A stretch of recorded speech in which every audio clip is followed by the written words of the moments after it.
Good afternoon, sir. Mr. Palmer, how are you? Doing good, John. How are you doing? I'm fabulous as always. It's another good day to talk to you, and that's always a good day in my book. So, yeah, yeah, I'm alive. I'm above ground, so I'm winning, as Charlie Sheen would I'll say. I'll break you of that whole good to talk to me thing. I'll break you of that eventually.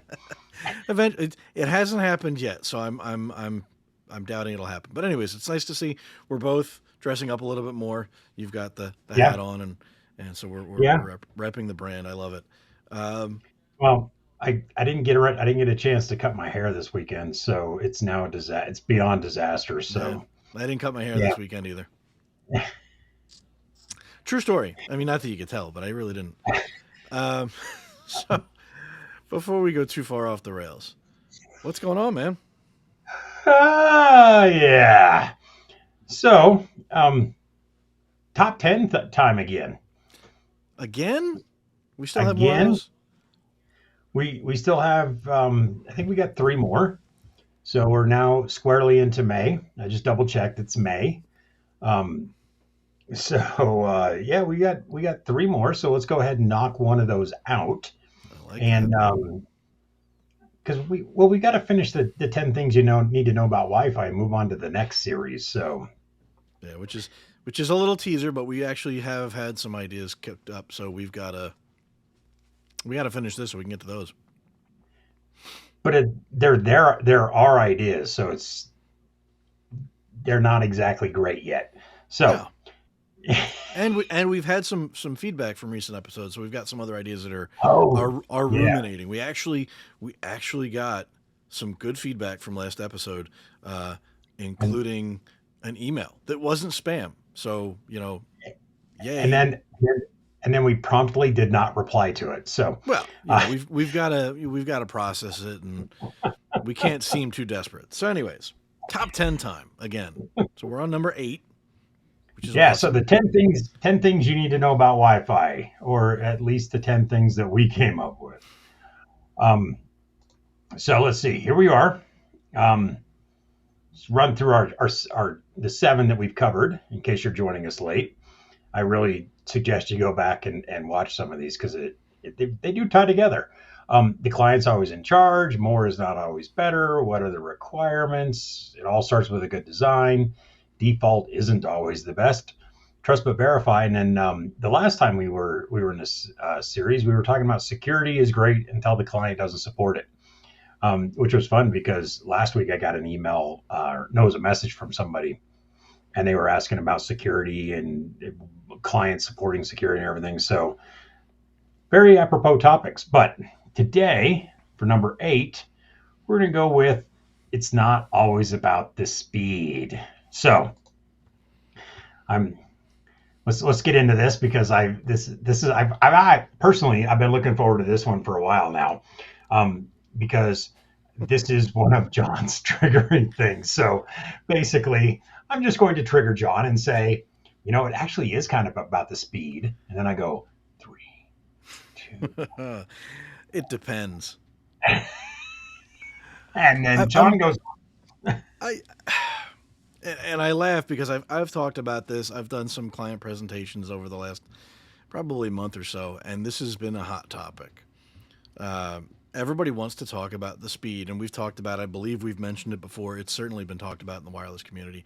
The old drag racing of the bus, and it, I don't know if I would say triggers me, but it's definitely something. And I know you're looking forward to this because you've been sitting on this one for a while. You don't tell me about these until like the day before. But the reality of it is so much time, and I could blame marketing potentially, maybe not our marketing, just marketing in general.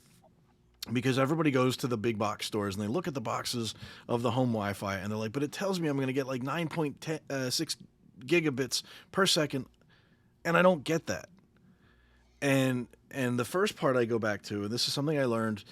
I mean, at this point, it was probably 10 years ago. We had Chris Avance up uh, to at where my former job to look at. who's who's Chris? Chris is a buddy of ours, works for Wi-Fi training. If you're looking for uh, training opportunities in general, highly recommend him. We can plug them, whatever. But so Chris was doing a class for us at my last job, and it was a sidebar conversation about like speeds and client experience. And I mean, I'm sure the speed is probably bumped up a little bit, but thinking about streaming and doing, Teams and voice over IP, or voice over a Wi-Fi at that point, really, he pointed out, he said, if you can guarantee 20 to 30 meg per second consistently, you're probably not going to get too many people calling and complaining about anything because it's a consistent, reliable experience, and everything that they need to use on a daily basis is going to work just fine. And that's stuck with me from that point on. And yeah, sure, we all want to say, oh, we just downloaded like the Magna Carta in 13 milliseconds or whatever, but it's not reality, right? Like, how often are you really doing that? Now, you come from a background of another customer or another employer, I should Magna say. Carta? Yeah, I don't know. It came to me. Um, and but you come from a former life where downloading a very large file in a very short period of time mattered to certain people because you worked at an airport. And so there are definitely use cases or instances where you want them to be quick as well as consistent, right? You don't want to keep anybody on there at a crippled speed for an extended period of time and things like that. But it's a very loaded topic. And the speed, it's nice. I mean, to me, I think it pops. Obviously, with Wi-Fi 7, everybody's looking at those numbers, and I'm bad. I don't remember. I don't have our data sheets handy, but we're talking massive speed across the three radios, and everybody's excited about it. I get it, but the reality is, do we really need it? Not really the reality. The question is, do we really need all of that? And on the one hand, we would always say we want more and more, but what say you, Mr. Palmer? Well, other than I don't know anybody who's downloading the Magna Carta. Um, I can't imagine that's really big. I'm But waiting for. Well, okay, fine. Like the Encyclopedia Britannica. How about that? you That's could have just probably gone with bigger. like you could have gone with like a TV series, like a popular TV or like a I movie or don't. something. I I mean, don't want to encourage anything that's going to violate Digital Millennium Copyright Act or anything like that. So I'm not going to. But something large, and we'll leave it at that. And keep it see, as PG. I always use the Library of Congress just because you know that's a that'd be a ginormous file. Not that you could actually get it, but anyway. But you you're right, and this is something that we know. You and I know this. We know this. We've known this for a while. It's something you learn very early on in doing Wi-Fi. Is that while it is fun to drag race the bus, and we all do it, right? We all pull out our phones, and we're like, let me see what speed I can get, and it's fun. It's fun to see, when you do achieve those really high numbers, it feels good. You're just like, wow, I made this work, I made this happen. But and yeah, there are situations where having more speed is a good thing. But when you talk about the numbers from the data sheets, the one thing that we all know and not too many other people seem to know is those speeds from the data sheets are all about the maximum phi rate that's achievable if you are meeting all of the criteria, right? If you get the widest channel, if you get the highest MCS rates, and if you have the maximum spatial streams that are allowed, then you get that. That's where like the 48 gigabits per second comes from, is 16 spatial streams. At least in the data sheets, they'll be like, okay, because we're not running 16 spatial streams on the AP, the best you can get out of this is going to be, not 46 or 48. You're going to be down in the single digit gigabits per second. But still, when you say it like that, single digit gigabits per second, you're like you can get 4, 5, maybe even up to 9 gigabits per second over the air phi rate. Let's just stop for a second and not worry about all of the speed racing, speed testing, and all that stuff. But just think about what we're actually saying is that you can get a PHY rate of anywhere from 5 to 9 gigabits per second over the air. And then I'd ask everybody, what type of wired speeds do you have at your house right now? What if you're sitting in a cube farm, are you connected to a multi-gigabit per second port? I will tell you you're probably somewhere between 1 and 2.5 gigabits per second, and yet Wi-Fi we're talking about 5 to 9. I mean, that's just crazy to me to think about that. Think Well, about that for a second. it's not even just that it's crazy.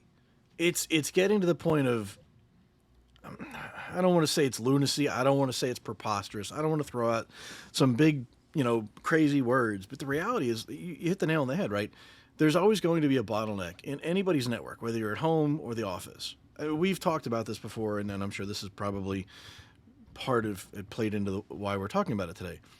So Wi-Fi 7, it's your favorite topic from 2023. We know you love it so much. But the reality is this: all of the APs that we've gotten our hands on to test yet, the R770, the newly announced T670, everything else is coming down the pike that we're hearing about, whether it's ours or not. They all promise speeds in excess of a gig. So if you're testing at home, odds are a speed test to the internet will never ever show you your true speed. And odds are most people running speed tests at home to the internet don't know that they can run something on the LAN that'll actually get them the speed test results that they're looking for. Meaning it's sort of an imperfect test. Not even imperfect, it's an inaccurate test. And of course, as we both know, oftentimes our end users use speed test as a troubleshooting tool. So There's my trigger. it's not an inaccurate test. I mean, because It's a loaded question, right? It's a loaded it comment. is a loaded question. I will give you that. And this is, I think, where the problem comes in. Because in my previous job, speed was a big concern. People wanted to download movies on Netflix because if you have a Netflix account, you can go into the Netflix app on your mobile device. Can't do it on a laptop. I tried. It doesn't work like that. On a tablet or a phone, you can go into Netflix and you can say, "Hey, download me." And they even have a category. It says download, right? What's available for me to download? And you can download that stuff before you get on a plane, so that you're not, you can watch what you want on your own device instead of being, stuck watching whatever the plane has on their in-flight entertainment. And so speed test was always a big thing because people wanted to get that data down. But I had a manager who would walk around once a week with his phone and do nothing but run speed tests the entire time he was walking. And as long as it came back with what he wanted, then everything was okay. But if it didn't, then it was a trouble ticket to me saying, "Hey, the speed test doesn't work." And then I would then be like, "Oh, how about we do this a different way?" Because the problem with the normal speed tests are you have to understand what exactly you're speed testing, so that when you see the results, you understand what those results mean. It doesn't mean that they're invalid. It doesn't mean that they're incorrect. It just means that there's other things in play that we can impact. And so, what I want to do is I want to show off something that I honestly, and this is honest, I will pledge to all of our listeners, I did not do this for this episode. I actually did this last week because I was curious about something. And so, what I did is I ran a speed test from my laptop. Now, my laptop was sitting in my dock. My laptop was wired into my wired network. Um, the switch that it's plugged into showed that I was connected at 1 gigabit per second, full duplex. And I ran a speed test, and this was the results. And I sent it to John on Slack. I said, "Hey, John, look at this." Now, for everybody else, the thing that made me the most happy was the fact that my upload is now 23.5 megabits per second. And if you've been a long-time listener or viewer of the show, that's one of my pet peeves is I couldn't get more than 5 megabits per second. But recently they just changed the definition of what broadband high-speed internet access is in the United States. And so my ISP was forced to upgrade me to meet those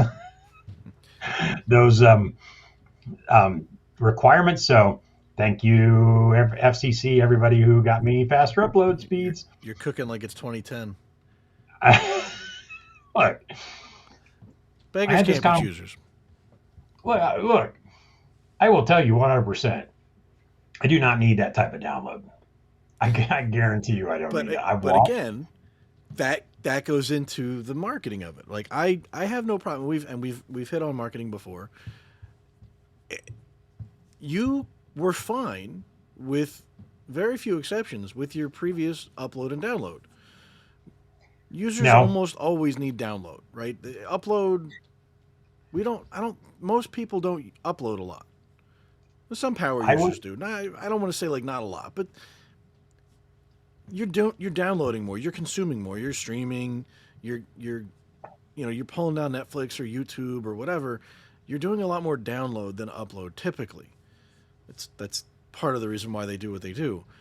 But you were fine.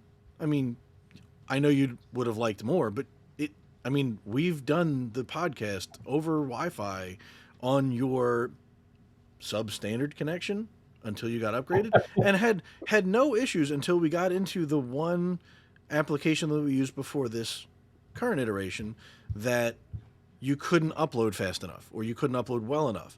But other than that, it had no impact on your daily life, as far as I know. And it didn't. Now, I was perfectly fine with 200 down, and I would have liked 25 up. I now have 25 up, or 23.5, which we'll see here in a second. But from my house, from my use case here at my house, I was perfectly fine with 200 down. I had no problems with that because I'd never use it. I would watch. I would purposely have the family go do their thing, and then I would watch my firewalls, and I could see the per second bandwidth utilization through my firewall, and I would never get over 100 for the most part. I would sometimes peak to 60 or 70 download. I would rarely get above 70, and so I'm like, for those one or two times a day when I might get up to 100. Ooh, I was perfectly fine with 200. I wanted 25 up. I'd love symmetrical, but where I live, it's not happening. So I'm fine with it. But I wanted to show this because I did this test for a specific reason. This particular speed test was from my wired laptop. So no Wi-Fi involved. This was simply, what is the best use case I could get? What was the best case scenario for my house? And given my network, we're looking at 353 down and 23 up. Now, I did this because I wanted a benchmark. I wanted something where I could say, this is my benchmark. This is the best that I can get. So then when I went up and used my phone at 8:33 p.m., as you can see from the screenshot, and I sent this to John at, would have been 10:33 his time. I was like, hey, this is what I just got on my phone on one of my APs. I got a 336 down and a 23.5 up. So in this particular use case, I would tell you that my speed test was good. What I was comparing was, can the AP that I have mounted in my upstairs, can that AP keep up with what my internet provider is capping me at? Now, most of you will notice that the upload is identical. Even I mean, as close as we're going to get identical, right? The jitter and the and the ping and all that stuff is, I mean, it's almost identical. And then the download, there's a 17 megabit per second difference, which I expect because it's Wi-Fi. So in this particular case, when I'm running these two speed tests and I get these two numbers, I look at them and I go, you know what? That little AP that I threw up in my upstairs hallway, yes, I put it in my hallway, is perfectly fine with keeping up with my internet. So I don't need anything more. And that's why I did the speed test. And that's the only reason I did the speed test. But I happen to know all the other limitations that go around with it. It might have been it was definitely a different time of day. It might have been, somebody else's, hitting the speed test server. There's any number of things that could really have impacted that download speed, to include the Wi-Fi overhead. So I'm just kind of going, you know what? That's perfectly fine with me. However, John, I'm going to let you sort of narrate this next one. What would have been a better way for me to run this test? Well, I mean, your test in your particular use case is valid, and actually reminded me of something I did last year. It's perfectly valid. But if you're so, I mean, it depends. We're gonna beat the tar out of that today. Like I said, I go back to I used to get hammered about this. People would call us up when I worked at my last job. I did a speed test. I'm getting really bad speeds. That's not necessarily indicative of the Wi-Fi. It's the same as if you're at home and your wife calls you up, or your partner, your spouse, whatever, calls you up and says, "Hey, the internet doesn't work. I'm on the network and I can get to my servers, so the network is fine." They'd say, "Oh, the Wi-Fi is down." No, it's not. It's the internet, not But it's semantics. It's semantics to those that aren't in our world. But that's kind of what it boils down to. So to the typical user, to the end user, a lot of times speed test is something it's accessible. It's a tool that they can run, and they're going to use that to say my Wi-Fi is good or bad. What we wound up having to do there, and what a lot of people wind up doing, is you build a speed test server on your own. And you run that on the LAN, and I know you had this geared up. Now, WLAN Pi has one. There's ways to run on Linux or ESXi or things like that. You can set up LibreSpeed is a popular one. I think it's the popular one, actually. It's basically, I think, open source back end of what this is. And this is actually Yes. LibreSpeed. Um, Yep. and this is the one that I've told everybody in all of my classes to do this. Not that I've told them to do this, but if you're going to do this, this is what you do. And because you can go out to the field knowing your internal speed test server, and you can sit there and you can hit that and say, look, I'm getting, a gig up and a gig down from the Wi-Fi. So the Wi-Fi is clean, the RF is fine. It's something to do with the upstream. Now that could be the upstream providers having a problem. That could be, hey, by the way, I only have 300 meg up, 25 down. So guess what? Or reverse that. Yeah. 300 down, 25 up. So I'm hitting my cap when I'm going to UCLA. It could be any number of other bottlenecks, but this is one of those ways to rule out parts of the network so that maybe they do have a speed problem, but it's not on the APs, it's not on the controller.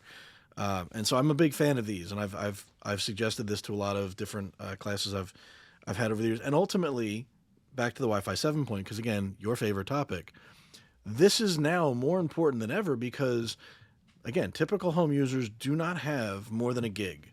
I can get 2 gig. I'm not doubling more than doubling my internet cost to have 2 gig at home. I don't need it. Arguably, I don't need a gig, but it's plenty affordable, and I'm not gonna bother to go down. But you don't. It's just you can't do what the max throughput of a Wi-Fi 7 AP is on a typical home internet link. Some offices can't even max out the theoretical throughput of it. I mean, we've got APs out there with a 10 gig uplink. You might not even have a 10 gig uplink on the switch port it's connecting to. I mean, there's a litany of bottlenecks that it goes down to. So it's one of those, if you want to do this drag race, you need to make sure that all of your bottlenecks are known, so you know that the max theoretical throughput you're going to get is it 2.5 gig because that's the you're connected to a 2.5 gig port on your switch. Is it a 10 gig NIC you have a 10 gig Ethernet port, you've got a 10 gig NIC to your speed test server? Can your speed test server hold up and support that? I mean, there's a whole number of different constraints, but you know what your bottlenecks are, and ultimately at this point, when you run something like this, LibreSpeed on a WLAN Pi or on a home server, you control the bottlenecks so that this number looks, I don't want to say better. It gives you a more accurate representation of what your client device and your access point can do. Because at the end of the day, I'm going to blow the secret, right? This is the same AP and the same client that did the 325 and 25, or 325 and 323, Well, if I'm not mistaken. this is still wired, so this isn't Wi-Fi because Okay. I don't use Wi-Fi on my work computer, John. I I tell people all the time because I know better. Um, I know better not to use Wi-Fi because I need to depend on it. And guess what? My dock is literally so my laptop doesn't move. And what's the rule, John? If it doesn't move, plug it in. You wire it. So of course my dock, which is designed to not move, is wired. But my point being, this is the exact same client with no Wi-Fi, but it's the same client going through, in this case, I'm going from this to an ICX 7550 and then using a 10 gig fiber running back here to my ICX 7150 and then connecting to my WLAN Pi, which is just sitting here behind my left shoulder over here. But the problem is, and this is something I wanted to bring up here at the end, this is a problem that, well, I hate to say a problem because it's not really a problem, right? It's just something to know and understand. Whereas the WLAN Pi that it's running on a Raspberry Pi is still 1 gigabit per second NIC, which then begs the question of we need something that can keep up to the Wi-Fi speeds to run these types of speed tests. So you and I have talked about this in the past. I did some work in the labs a few weeks ago, and we actually were able to run a Libra speed test server on a Linux server that had a 10 gig NIC, and we were able to actually max out the Wi-Fi. And so it can be done, but now it's one of those things where speed tests are good if you understand the limitations, if you understand what they do, what they mean, how all that stuff works. Speed tests have their value, but you need to know and understand the whats and the whys of speed tests. And that's, I mean, that's it in a nutshell. It really is. Anybody out there that loves speed tests, I'm not being dismissive of it. It has a place. I was reminded of a site survey I did or a site visit I did last year, and I don't have the typical tools that I used to do when I was doing this, like supporting a customer every day as the engineer. I don't have my handy dandy net ally tools or anything like that. So I had my laptop. I had my wireless tools, and I used speed test because one of the biggest reasons that I went down there was to make sure that the customers in the different sites were getting the speeds that they were promised by contract. And so it was, it wasn't a huge SLA. I think it was like 100 meg up, and I forget or 100 meg down, and I forget what the upload was. I think it was half that. And so I plugged into the wired switch because I'm getting like 92, 93, 95. And I'm like, well, if that's 100 is the target, then that's fine.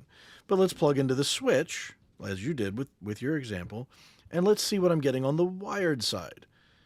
And the wired was pulling like 110. And I'm like, we're perfectly fine then. There's not a huge variance. It would be within what I would consider to be within tolerance of wired versus wireless difference because of overhead and things like that. And so everything was fine. Now, if I plugged that in and did the speed test and I got like 50% different, I'd be like, there's something I've got to go look at. The switch ports are wrong. There's some routing issue. Something is not right how the wireless traffic is being handled versus the wired. But when I confirmed that we were within effectively 10% wired versus wireless, I'm like, no, we're golden. So that was kind of, that was good for that. But it's got a place. I made this line. I said this to you yesterday, and I'm looking for it because I knew I was going to forget it. And I should have had it handy, but I didn't because I'm a dork. But the effect of it is, when you don't have any other tools, it's perfectly fine. When you have other tools to do your troubleshooting, you realize that it still is a good tool, but it is a tool that you don't rely on or don't have to rely on nearly as much as you used to. It's one of those where when everything isn't when all you have is a hammer, everything looks like a nail. And I think I finally actually got that right. I always screw that up.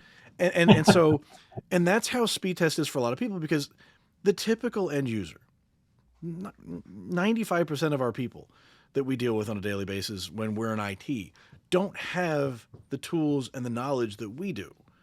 And that can be true within IT even. Like, you could talk to a network engineer that does not, they think they know Wi-Fi, but they don't necessarily understand all the nuance of Wi-Fi. But, if I'm building this out, I highly recommend whether you put it on a server, you run it on WLAN Pi. I think NetAlly used to have some probes that could do this, where you would have like an endpoint that you could literally do it from the handheld tool, and just there's plenty of other opportunities to do this, and it's a huge boost, I think, because you can still use speed test.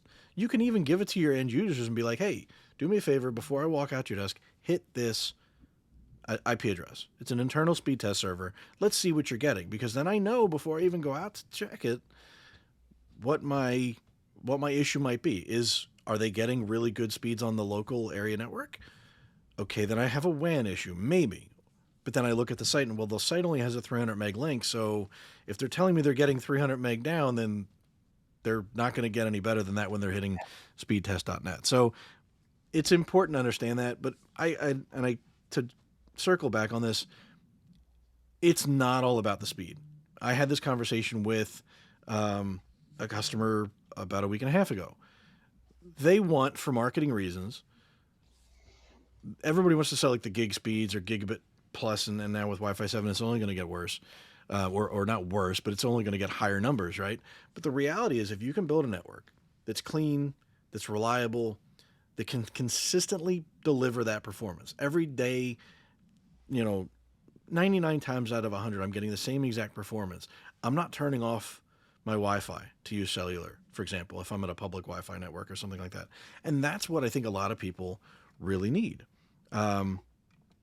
They need that. They need the consistency more than they need the speed. The speed is great. If you can get both, great.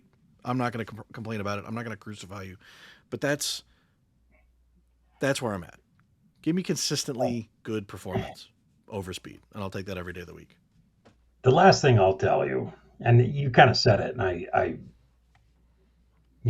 always come back to this eventually, is, speed test is good because that's what the end user, that's what, when you own a network, when you're responsible for running the network for an organization, that's what your customer is going to use is speed test. That's what they know. So knowing that that's the tool that they use is handy to know, but hey, if I can make that look good, then, or at least know and understand, and I can explain it away, then that's what you have to give. But if you can't, you have to be at their level to do it. But it's funny because, you did wrap it up perfectly with, and that's why I went to the teaser for our next episode in this is about the Wi-Fi. It's not all about the speed. It's about the consistency. It's about all of those other things. And that leads us into number 9. So nicely done there, Mr. Deegan. Well, you said you told me yesterday you were going to kind of just let me get triggered and go off, and you weren't kidding. And it's a hot debate. This is one of those you could have at any Wi-Fi conference, and it'll go 18 different ways, depending on how many engineers you have in a circle. And but it's like you said. I mean, they're going to use what they're going to use. You need to know what they're going to use, and you need to understand what you're going to do with that data. Them telling you they're having a bad speed test is not like I guess with my age, I don't roll my eyes on it anymore or at it. Oh, I do. Right here.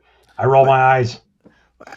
I've fine, but it's a piece of data, right? At the end of the day, I know, like I see it as a teachable moment. I try and explain to them that, like, now I'm not going to try and necessarily talk to, say, an administrative assistant because they don't care. Some of them are actually really good, believe it or not. But yeah, you talk to them and you try to educate them a little bit and say, like, it doesn't really tell you that the Wi-Fi is not good. It just tells you you've got an issue hitting the internet, which could be the Wi-Fi. It could be something else. And I need all the information I can get, because sometimes I mean, how many of us have had this where, like, I told you the Wi-Fi was bad, the speed test sucks. That's all you need to know, right? Like, no, I really need to see, like, RF is clean. I mean, if I'm going out there with a probe or a tool or whatever, and I'm saying, well, I've got, like, my SNR is like 35 or 40, and I've got, like, neg 36 signal or whatever, and I'm sure the numbers don't match up, so someone will kill me on that. But if those are the kinds of numbers I'm seeing on my tools, then there's no reason for that speed test to be coming up bad. At least there's no reason from the RF perspective, in theory, to be coming up bad. So it's important. It's a data point. I see it as a teachable moment. it's a data point, and the worst is when they put in the ticket because the speed test is slow, and then you find, which means the Wi-Fi is bad, and then you go look and you realize there is a problem. Like, oh, we were supposed to be 40 megahertz wide, and it got set to 20, or oh, we now have co-channel interference, or the power got turned down, so then you go like you fix it, you get it back to where you're supposed to be, and it's working. And then they go, see, I told you it was bad because the speed test. And you're just like, no, no. The, No, there was a lot of other things that you could have picked up on that was why the Wi-Fi was bad, not the speed test. So yeah, and you there are hit on another one. Channel width is another one, right? Like if you have 20 megahertz wide channels, I mean, look at the MCS index. Based on that what your max speed is based on certain characteristics. So if you choose to run 20 megahertz wide channels, I don't want to sit there and say you're artificially handicapping yourself. There's probably a very good reason to do it if you need to use a lot of channels in a small amount of space. But you're not going to get the same speeds. Does anybody choose to run 20 megahertz, or are you kind of I would like to think that you don't choose to run 20 megahertz wide channels. That's just what you end up getting because of other requirements. You run what you can, right? You run as wide as you can. And if 20 is what you can run, then 20 is what you run. Yeah. No, and I come from a network where, yes, at one point I did run 20 wide because we didn't know. We were in the process of learning Wi-Fi, and we were in the process of getting our tools and our kit built out. So we were like, 20 wide's good. We've got all the channels. We've got like 50 APs on the floor. 20 wide, we've got plenty of channel reuse, et cetera, and so forth. And then as we got to understand the Wi-Fi and learned what we didn't previously know, we realized, we can get away with 40. And we might even have some sites that we can get away with 80. Now we're really, living dangerously. But go as wide as you can, but understand that those kinds of decisions from a Wi-Fi engineer's perspective, those kinds of design decisions have implications to the max speed that you're going to see at the far end. So if you've got, perfect example, just throwing it out, if you have a service level agreement with a customer that says that they need to hit a certain speed, you better make sure that the channel widths that you've picked for that design support that SLA. Because if they don't, they have to. And if they can't, then you need to tell them because their SLA is kind of shot in the foot. So again, we could spend all the time in the world on this. I'll go back and say, like, again, give me consistently good performance versus blazing fast drag racing of a bus. But we'll always do it, and there's a good way to do it, and there's a not so good way to do it, and 100% agree and recommend, whether it's a WLAN Pi or your own speed test server. You might only use it once, and it'll come in incredibly handy. The nice thing about the WLAN Pi is it comes in incredibly handy for a lot of different things. So that it does. Look into that, everybody. Yes. But yeah, I think we can wrap this one up, but it really kind of tees it up for number 9 in the series. So please come back for that one in a couple of weeks. And because John and I are going to spend some more time talking about Wi-Fi speeds. I'll give you a second teaser on that one, John. Wi-Fi and Wi-Fi speed. Are you going to trigger me again? I hope not. Well, on that note, Mr. Palmer, I think it's time for us to say we'll see everybody in the next episode. See you guys. Hey there. Thanks for listening. If you liked our show and haven't yet done so, please like and subscribe. If you want to contact the show directly, you can email us at ruckcast@comscope.com. Jim and I both read those emails. To learn more about any Ruckus products or services that we've talked about on this or any other prior podcast, please check out our About section of the show or the show notes. And as always, thank you for listening.